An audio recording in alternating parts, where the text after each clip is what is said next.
Hi hello welcome to జాసాన్ media. Star హీరోలతో సినిమాలు హీరోయిన్లకే వణుకు పుట్టించింది. బలవంతంగా వ్యభిచారంలోకి చివరకు ఒకప్పుడు సినీ రంగంలో చక్రం తిప్పిన తారలు చాలా మంది ఉన్నారు. అందులో నిషా నూర్ ఒకరు.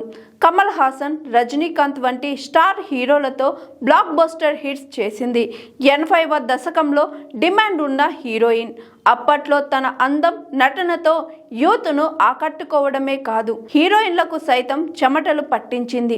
కానీ కాలం ఎప్పుడు ఒకేలా ఉండదు కదా. సినీ రంగంలో శిఖరాలకు చేరిన ఆమె చివరకు మురికివాడలో జీవించింది. తమిళం, మలయాళం, కన్నడ, తెలుగు సహా అనేక భాషల్లో వరుస విజయాలు సినిమాలు చేసిన నిషా నూర్ తక్కువ సమయంలోనే విపరీతమైన క్రేజ్ సంపాదించింది.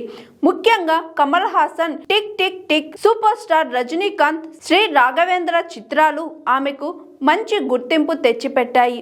ప్రముఖ దర్శకుడు కె బాలచంద్ర చిత్రం కళ్యాణ అగతిగల్లో నటించే అవకాశం అందుకుంది.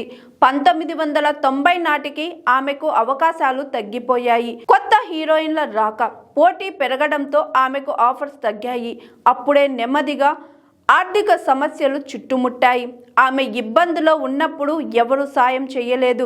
సినిమాలను వదిలేసిన తరువాత ఆమె జీవితం దారుణంగా మారిపోయింది.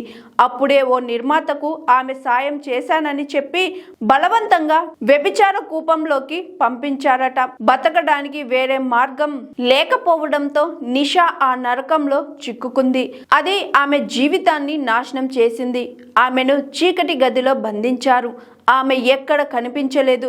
2007లో ఒక దర్గా దగ్గర అస్థి పంజరంలా పడిపోయి కనిపించింది. అప్పటికే ఆమె గుర్తుపట్టలేనంతగా మారిపోయింది.